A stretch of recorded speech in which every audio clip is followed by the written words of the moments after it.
people don't only get kidnapped by mermaid spirits, that there are other types of spirits in the water that kidnap people, i.e. snake spirits. I am back with another spooky story. Now this story is called The Snake Husband. So in parts of Africa, people whisper about the Mami Wata spirits, water beings who can appear human but often take form of a snake. And they say if one of them falls in love with you, there is no escape. So a young woman, we're gonna call her Amara. Amara lived near a forest river. Every evening she fetched water alone. Although the elders warned her never answer if you hear your name called by the river. So one night, Amara was just fetching her water, minding her business. Suddenly she heard it, and it was like a soft, deep, and a very sweet voice. Called her Amara. She turned, but no one was there. She turned back and she notices that the waves in the water was just a bit strange. So that night, she doesn't think anything of it. She goes about her business, gets her water, goes home, and returns the following day. Now, the next day, when she returned, to the same spot, mind you, this time, a tall, handsome man stood at the riverbank, dressed in white. The man was described to have really long eyelashes, and his eyes seemed like they had a glimmer in them. And he also had an interesting smile. However, the man was alluring and handsome. He was beautiful. And it seemed like he had his eyes set on Amara. The second Amara saw this dude, she was enamored. He approached her to talk to her, and surprise, surprise, within them getting to know each other, it seems like this man is Amara's dream man, the husband that she had been so patiently waiting for this whole time. Like, even his voice was soft. And while they were talking by the water, he offered her gifts, protection, and even love. Amara left, her chest tight. She just met the man of her dreams. How could she say no? So the person who submitted the story was Amara's sister. So she's telling it from her POV. Well, Amara started seeing this guy. They started going out to date, and Amara seemed like she was falling head over heels. 2 months into the relationship, Amara really started to want to meet the guy's parents, go to his house. However, he was always hesitant. Every time they would see each other, he would come pick her up, or they would just hang out in Amara's house. Well, 2 months into them dating, people noticed Amara changing. Her skin grew unusually smooth and cold. Her pupils became narrow like slits. At night, the weirdest thing, her family heard hissing coming from her room. And when they entered, the hissing was gone. Her skin started to shed like that of an actual snake. At this point, Amara's mother is having nightmares that there's a snake in her house. The next thing we know, the two kept dating and they became inseparable. Even though Amara looked like she was getting worser and worser. The beautiful man winds up proposing to Amara. So Amara comes home and lets her family know that she's getting married. Everybody else seemed to be happy for Amara, and they asked Amara to meet her fiance's family. The only thing is, though, Amara herself has never met that man's family. So now there's a lot of pressure on Amara to make this meeting happen. So she goes to her man and starts putting pressure on him. One day, I guess he finally caved and he was like, okay, I will introduce you to my family. He basically told her that she had already accepted his proposal, which means that she's accepting of him, and that maybe it is the right time that she meets the family. And Amara's thinking maybe this guy is just really formal. So I guess when he figured that Amara was finally ready to meet the fam, he took Amara to the water, and Amara's probably wondering what is she doing here back at the same spot that they met. Well, this man took Amara to the water, inside of the water. Since Amara's sister was the one who submitted the story, at that moment she had no idea what had happened. Her sister was gone for 3 weeks. And everybody back on Earth is worried sick about this girl. Her sister thought that her boyfriend did something to her, might have unalived her. And considering people went around looking for the boyfriend too, well, the fiance, and no one could find either of them. People are thinking they eloped, or thinking that he unalived her. It's so many different theories going on. But when Amara comes back to find out what they found out, shocking, to say the least. Well, Amara comes back to Earth 3 weeks later, soaked. Her sister saw her walking in the yard, looking dazed and confused. She was soaking wet and she looked like a zombie. And the thing about her that sent chills down her sister's back was the fact that her sister barely recognized her at first. That's how different she looked after those 3 weeks. Her hair's texture was different. Her hair was straight and kind of stringy looking. Her eyes had the same glimmer that her fiance had. Her skin, at least 5 shades lighter. One look at her, you can just tell that she wasn't a product of God. The crazy thing about it too, when she came back, everyone had all these questions. Where did you go? What happened to you? Why do you look like this? Amara was mute. She could not speak. They would ask her about her fiance. For 3 months, Amara didn't mutter a word. During those 3 months, she would constantly go missing and come back in the same state. People started keeping watch to make sure that she stays in her bedroom at night. They invited the neighborhood's priests and pastors to come and pray over this girl because nobody knew what was going on. And the entire neighborhood started coming together to pray for Amara. And after 9 months, Amara's skin started darkening up. She went completely bald, and slowly but surely, she started looking normal again. After 9 months, she started to speak. And when she spoke again, she talked about what she saw below and how it horrified her and shook her to her core. After the 9 months, Amara decided to give up her life to Jesus Christ because what she had saw was enough to convince her that God was real. So Amara says that she was confused as to why he was walking into the water with her. However, before she can even think, it seems like they're getting pretty deep in. And before she knows it, the water starts to close in on her. She says as soon as the water closed over her, the river just went silent. She didn't hear no splashes, no bubbles, but she was hearing this hum that was just shaking her to her bones. She said they just kept going deeper and deeper, and the deeper they went, the colder it became. Yet Amara said her skin was burning like fire. Every time she grasped for air, instead of drowning, she actually felt like water was being poured into her lungs, and it was making her chest tight. So they kept swimming, and they finally get to this place. It looks like some sort of palace, and it didn't look like it was built. It looked like it was grown. It said that the walls were made of like twisted serpents, and it seemed like they were twisting endlessly to make this palace. And she remembers looking at this palace glistening, the scales is glistening. Amara says this wasn't even the strange part. This one is really hard for her to explain, but she says every shadow on the cavern walls looked like a human silhouette until she realized they were humans. And some of them looked like they were half swallowed into stones. They didn't move. Their eyes were still darting, still very much awake. The next thing too is nobody's face was ever the same. One moment they looked like beautiful men and women with black hair. Next they looked monstrous. It seemed like they were changing, morphing right in front of her. She said she first met the patriarch, which is the father serpent. His body is man-shaped from chest up. His lower half is massive. And his bottom half is like this twisted, curled up serpent's tail. The tongues were unusually long and slit, and Amara is looking into the serpent's eye. As Amara is looking into the serpent's eye, she feels this sense of familiarity. She looks back at her fiancé, and she realized they have the same eyes. That creature is his father. Then came the mother serpent. She remembers her upper body was draped in something like a gown, and her hair was alive. Think Medusa. It was a swarm of thin, pale water snakes slithering and weaving into braids. They were all moving in unison. She says her teeth also were not human. They looked like long needles. And then there were some other little spirits that looked like siblings. Well, everyone gathered. This is when she witnessed a ritual. So they welcomed her by offering her a feast of drowned spirits. She says that they had these figures sitting at a long table, dressed like brides and grooms, and their lips looked like they were sewn shut. And suddenly the mother serpent slithers towards Amara, hands her a crown, and said to her, "You are to wear this once you give us your firstborn."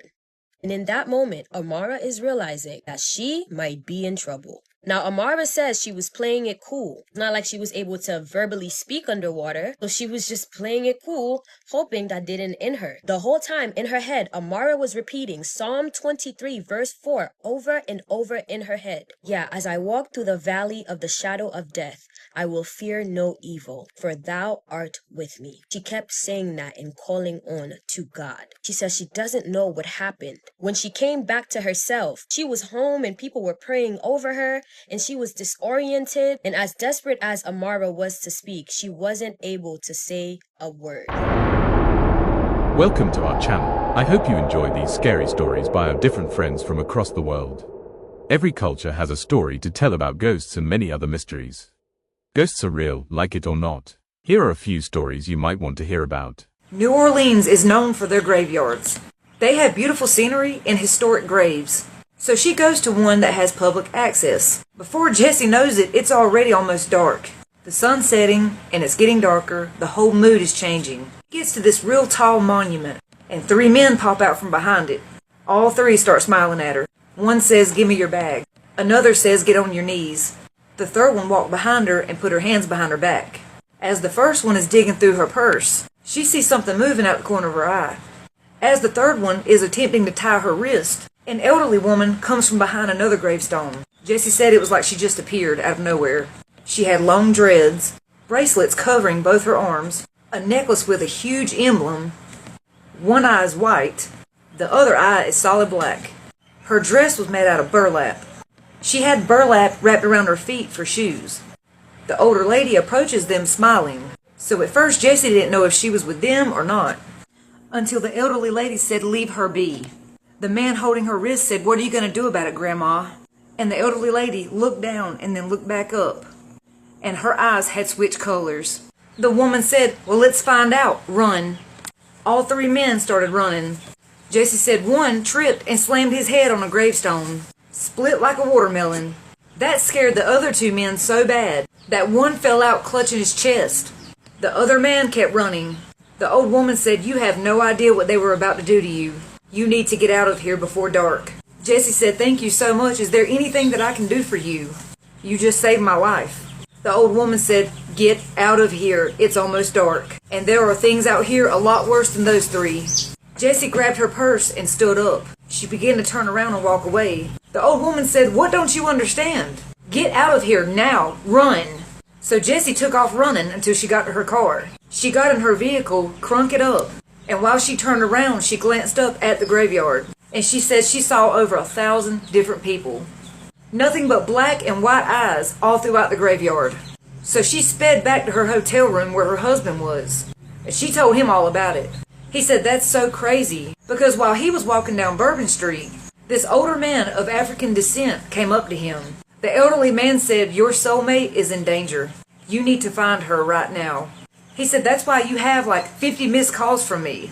Jessie cut her cell phone back on, and there were about 50 missed calls from her husband, and tons of texts of him asking where she was. They done some research and found out New Orleans is known for their protective spirits. Some call them guardian angels, protectors. I want to thank Jessie for sending her story in.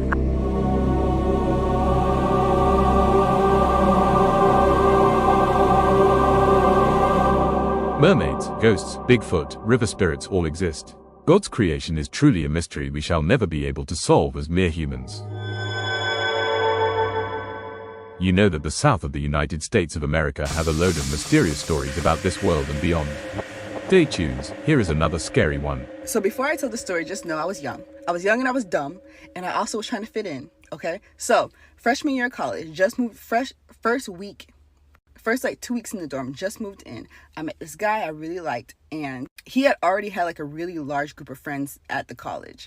So one night he texted me, he's like, "Hey, me and a bunch of like people, we're gonna go hang out and, you know, smoke and drink and stuff. Do you want to come?" And, you know, I really liked him. So I was like, "Oh my gosh, yes, of course I'm gonna come." So we roll out, it's like 3 or 4 cars, there's like 12 of us. We're rolling in deep, right? And I'm like, "Okay, where are we going?" He's like, "Oh, I'm going to take you to this spot. You know, we've been coming here the last couple of days and everything. It's a really cool spot to hang out because, of course, you can't do that stuff in the dorm room." So me, I'm just like happy to ride. I'm like, "Oh my gosh, like I've made friends already. Like, oh my gosh, I'm so happy." And context, it's like 11 o'clock at night. It's super, super dark and it's cloudy. So we're riding out. We leave the college. We're riding out for a while. Like we're going way out there. And I'm like, "Where are we going?" So finally we come to like this really long road, and there's nothing but like woods surrounding us. It's just one singular road in woods. It's like pitch black. We're riding down this road and we come to this like clearing, and there's one street light. And I'm like, "Where are we?" And so I'm like pulling into the spot following other cars. And as our headlight like shines on this clearing, I see that it's a graveyard. And I'm trying to be cool about it. I'm like, okay, maybe I'm being too superstitious. Like I'm not trying to, you know, seem stuck up to these new friends I'm trying to make, you know, first year college, trying to like get in where I fit in. So by the time we get there, there's already a couple of cars there. There's already people hanging out. And the people who rode with us, like in the back seat, they get out. And then the guy that I liked, he's riding up front with me. He gets out. And then I open my door. The moment I open my door, there is this huge gust of cold wind. Mind you, it's August in South Alabama. It's hot. There's this huge gust of cold wind. And then the whole forest surrounding us, the woods, gets completely silent. We're in the South, okay? There are so many bugs and animals and critters that like are chittering and making noises at night. They just stop. It gets like eerily quiet. And the people who are already there, they like stop for a second and they're just like looking around. Everyone like just like pauses, because when you're used to hearing like all that ambient noise and then it just completely goes away, it's startling. So I got the door open. I got one foot in the car still, one foot out of the car. And the guy like is like, come on, let's go. I'm just like, okay. So I get out of the car and I'm out there for like 5 minutes and I'm feeling uneasy, but I'm trying to like push it down. But because I'm feeling uneasy, I'm not participating in like the drinking and smoking. So everything's good. Everyone's like laughing and dancing, and they're playing like music from a speaker, and they're all drinking and smoking and stuff. And I'm getting to know like new people. So the speaker that they're playing music on, it just dies. And then we hear like a really weird, like loud noise coming from the woods. We hear a really weird noise. I don't exactly know how to describe it, but right after that noise, we hear what sounds like chains. It sounds like someone's like jangling chains, and it's echoing through the whole woods. We're surrounded by the woods. Like there's woods all around us, and then there's just a street that we came on. So you can hear it echoing around us, like the chains are like surrounding us. I'm like, nope. I get in my car and I sit in my car. I stay in my car while they're out there doing stuff. They stay out there for like an hour. I'm in my car, strolling on my phone. I'm on Instagram, I'm on Snapchat, and suddenly I just hear screaming, and everybody runs to their cars. Everybody runs to their car. They get in my car, like, go. I'm like trying to get my keys. I'm like, oh my gosh, what's going on? I'm like, what's happening? They're like, just drive. So we're driving. And as we're driving, I'm like, what's going on? What happened? And they were like, we heard people. And I'm like, what? And they're like, yes, we heard people. And then it sounded like people just running towards us, like just people running to us. We could hear them. So that happens, right? A couple weeks pass. Everything's fine. And then things weren't fine. Things started going like weird in my dorm room. And at the time, I didn't know this, but weird stuff wasn't just happening to me. It was happening to all my roommates. So in my dorm room, it was 4 of us. Okay, me and my best friend, we shared a dorm room. And then there were 2 other girls. One girl, it was a black girl. She was super spiritual. And the other girl, she was white. And she was like very hardcore Christian. So weird stuff was happening to all of us, but we weren't communicating it with each other. One of the weird things that happened to me and my boyfriend, we were sleeping in the living room because whenever he was my boyfriend at this time now. So we're in the living room sleeping, and I have a really bad dream. I like sit up because I'm about to get a sip of water, and I look over to the corner and I see like this shadow, like this dark shadow just like glooming towards us. Like, I don't know how to describe where a head would be. It was like turned like that to us, and we're sleeping like on the floor on like sleeping bags. So I scream, and my boyfriend wakes up, and he's like, what's going on? And I was like, I saw something. And he looks at me, and he was just like, what did you see? And I tell him. And so we stay up, and we like watch like funny movies to try to lift the mood. And then, the next day he tells me, I didn't want to freak you out even more, but like I had a nightmare. Like right when you screamed, I was having like a terrible nightmare. And he was like, I actually been having like nightmares every night I stay in your dorm room. And then he was like, I think I'm gonna sleep in my own dorm room for a while. So like he didn't sleep in my dorm room for like a couple of weeks after that happened. So things were happening. My best friend, she would be in the dorm room when I went to class, and she'd be the only one in there because she had a different schedule than the rest of us. And she said that the door, and our doors were heavy. These are really heavy doors. She said she would have the door closed and it would just swing open and then close again. Swing open, close again randomly. She got so scared that she ended up going to she would go to the cafe when no one else was in the dorm room because she was so scared to be by herself in the dorm room. We had stuff on our walls. It wouldn't fall. It would be like thrown across the room. How does something hanging up on a wall, like our lights, like our little Christmas lights, it wouldn't just fall, thrown across the room. Lights would flicker. Cabinets would open.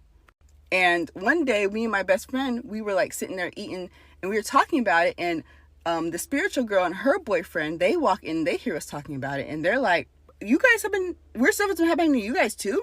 We're like, yeah.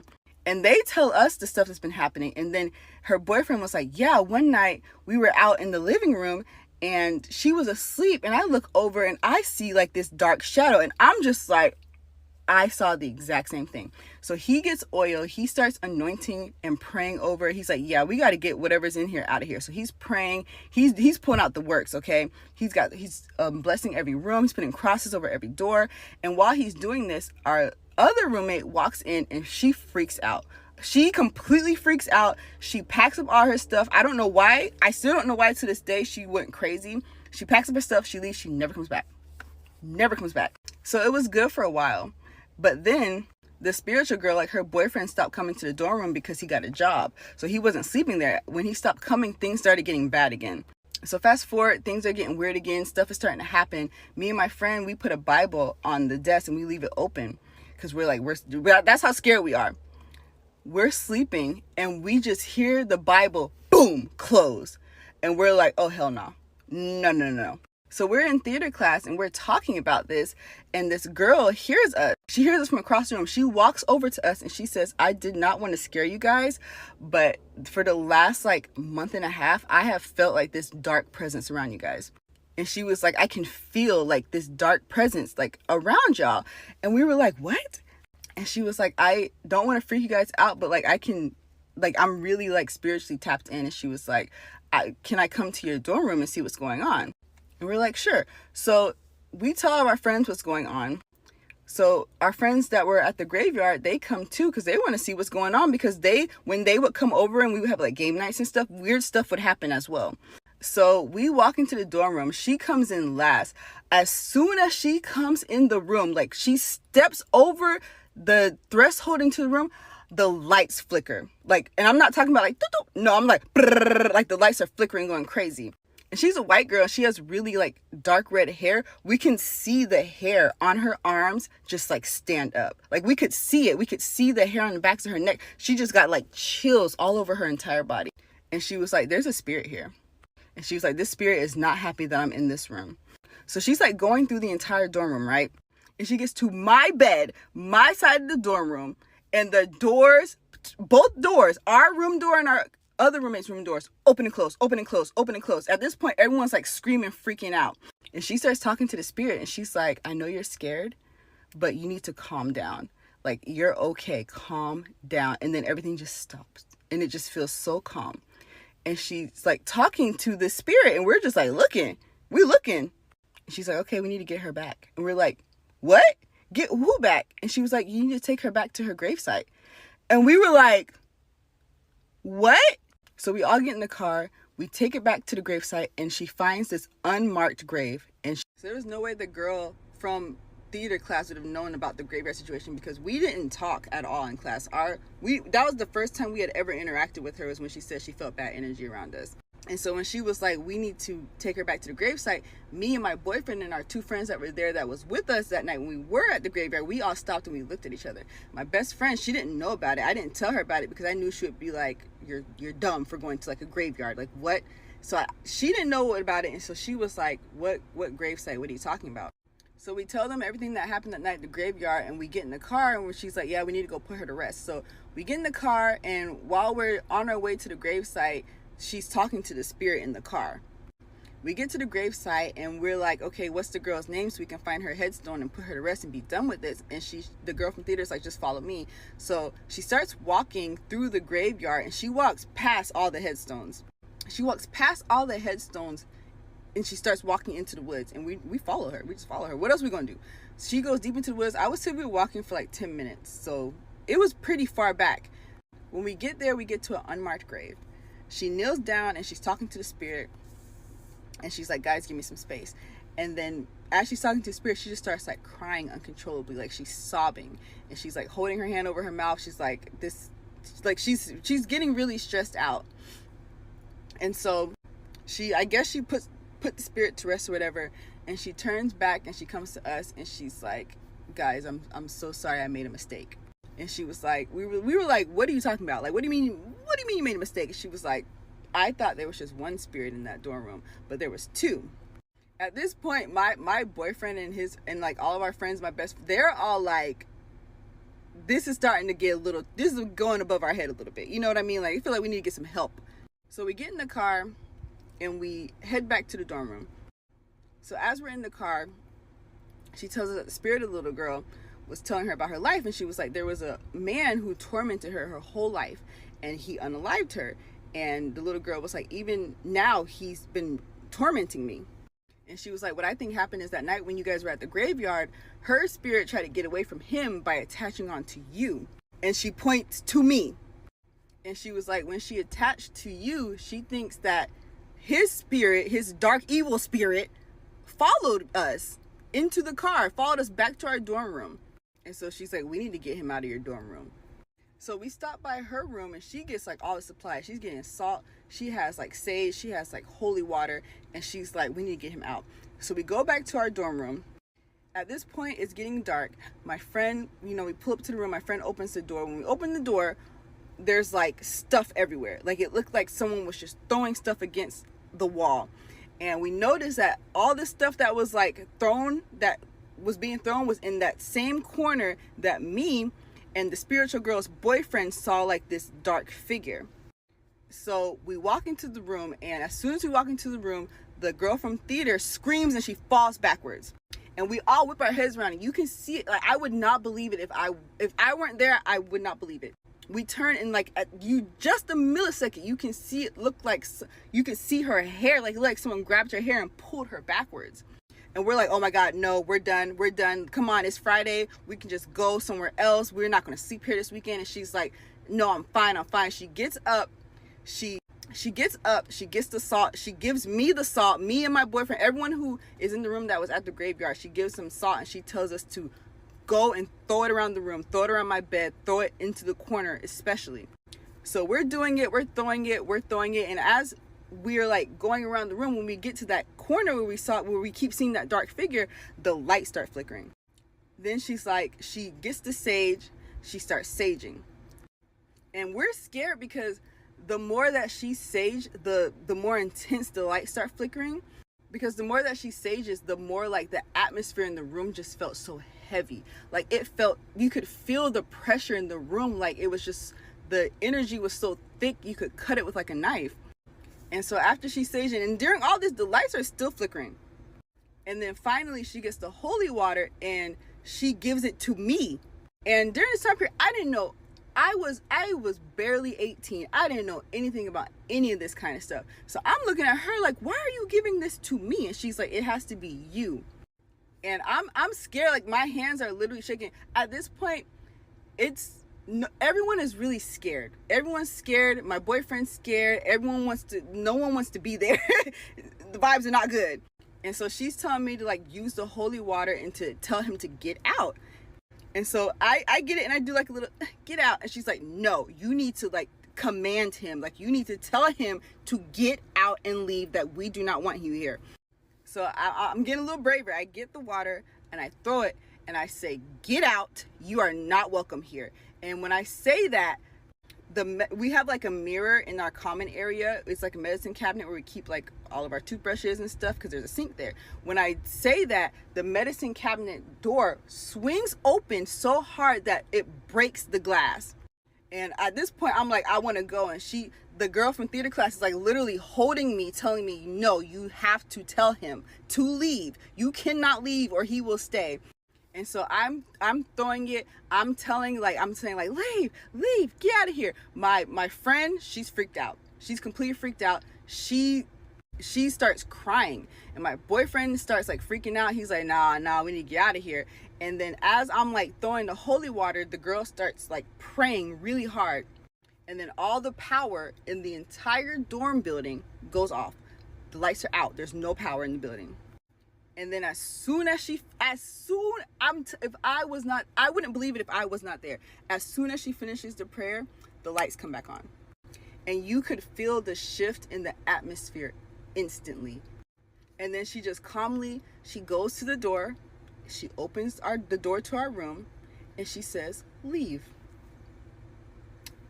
And I'm assuming it left, because after that, we never had a single problem. But we literally never talked about that again. We never talked about that again, because it started out so like, you know, when these things happen and you're like, oh my God, like you kind of it's like a joke, it's like a game. But it just got serious so fast that we just didn't talk about it. We never talked about it again. Never. Me and my best friend, we don't even talk about it anymore. Moral of the story, don't learn from my mistakes. Don't go party in a graveyard. Don't do that. Don't do that.